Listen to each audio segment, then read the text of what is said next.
الايه؟ قائم. ماشي؟ قالوا يا مستر احنا عارفين ان المثلث اي مثلث افتكروا كده كنا قلنا الكلام ده اي مثلث في كام زاويه؟ 3. ادي مثلث س ص ع يبقى فيه 3 زوايا. اول زاويه اسمها س، ثاني زاويه اسمها ص، ثالث زاويه اسمها ح. قلنا ال3 زوايا متجوزين ال3 اضلاع، وقلنا ان كل ضلع او كل زاويه متجوزه الضلع اللي في وشها. يعني ايه الضلع اللي في وشها؟ يعني بقيه حروف. يعني هنا مستر الزاويه س فاضل لها حرفين مين؟ صاد عين. يبقى الزاويه س متجوزه صاد عين. طب الزاويه صاد تبقى متجوزه س عين. طب الزاويه عين متجوزه س صاد. ادي ال3 اضلاع هم مستر. ادي 1 2 3. ال3 اضلاع متجوزين ال3 ايه؟ زوايا. كل زاويه تبقى متجوزه الضلع ايه؟ اللي في وشها. الكلام ده احنا قلنا الكلام ده اي مثلث ب3 زوايا و3 اضلاع، وال3 زوايا متجوزين ال3 اضلاع يكونوا قاعدين في وشهم.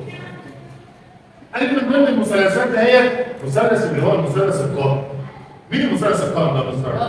اللي هو في زاويه قايمه، اللي هو مستر عامل كده.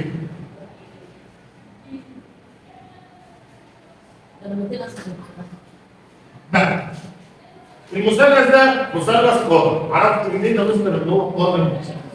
عشان في علامه الزاويه القائمه دي.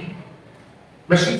الزاويه دي العلامه دي اول لما تشوفها تعرف ان دي علامه الزاويه القائمه، يعني المثلث ده مثلث ايه؟ قائم. يعني الزاويه دي كام درجه يا رجاله؟ 90 درجه. تمام؟ طيب ما شفتش العلامه دي يبقى المثلث ده مش قائم. يعني لو جيت عملت لك كده وجيت قلت لك هو المثلث ده قائم ولا مش قائم؟ ولا مش قائم؟ ليه؟ عشان شكله؟ لا، عشان ما فيهوش علامه الزاويه القائمه. طب يا مستر لو عمل لي كده المثلث ده قائم ولا مش قائم؟ قائم. يقول لي يا مستر شكله مش قائم، اقول لك مش فيه العلامه بتاعت الزاويه القائمه؟ يبقى قائم. اهو مالكش فيه، ما دام شفت العلامه دي يبقى قائم، انجح ولا ما بتشوفش بس هو قائم.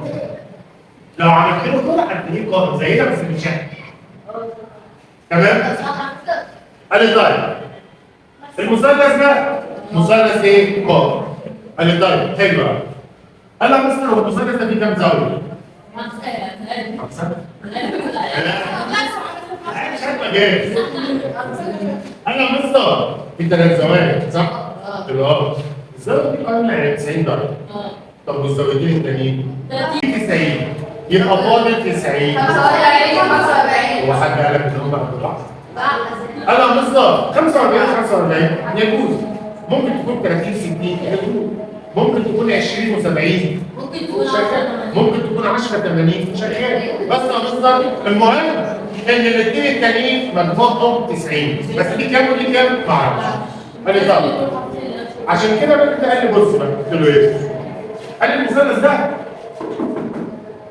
في 3 زوايا. مين المميزه فيهم؟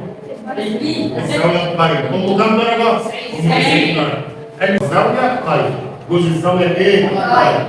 قال لي يا مستر يبقى الزاويه القايمه متجوزه الوضع وقاعد فين؟ في وشها. يبقى انا مستر بعرف الوضع منين؟ اللي في وش الزاويه الايه؟ القايمه. طب يا مستر الاخ ده اسمه ايه؟ قال لي ملوش اسم. اشمعنى؟ هي مراته متسميه؟ يبقى هو ما يتسماش. طب وده؟ قال لي ما يتسماش. هي مراته متسميه؟ لا. يبقى مين بس اللي اتسمى؟ اللي هو الوضع. اتسمى ليه؟ عشان عنده زاويه ايه؟ قايمه، عشان ده جزء الزاويه القايمه. حلو؟ طب يلا بص لي ايه؟ ادي المثلث ده. تقدر تقول لي فين الوتر؟ صاد عين. صاد عين ده الوتر. عرفت منين؟ عشان دي الزاويه القايمه س. مفيش حاجه ثانيه. يبقى اللي في وشها صاد عين هو الوتر ده جزء الزاويه الايه؟ القايمه. ماشي؟ صح ولا اللعبه دي؟ يبقى انا مستر اول ما اشوف مثلث قائم نلاقي اللي في وش الزاويه القايمه يبقى اسمه ايه؟ الوتر. ده المثلث القائم. ده المثلث القائم ده مستر ظريف ولطيف ودمه خفيف. وفي ناس لعبت معاه. من الناس اللي لعبت مع المثلث القائم ده كان واحد اسمه الحاج فيثاغورس.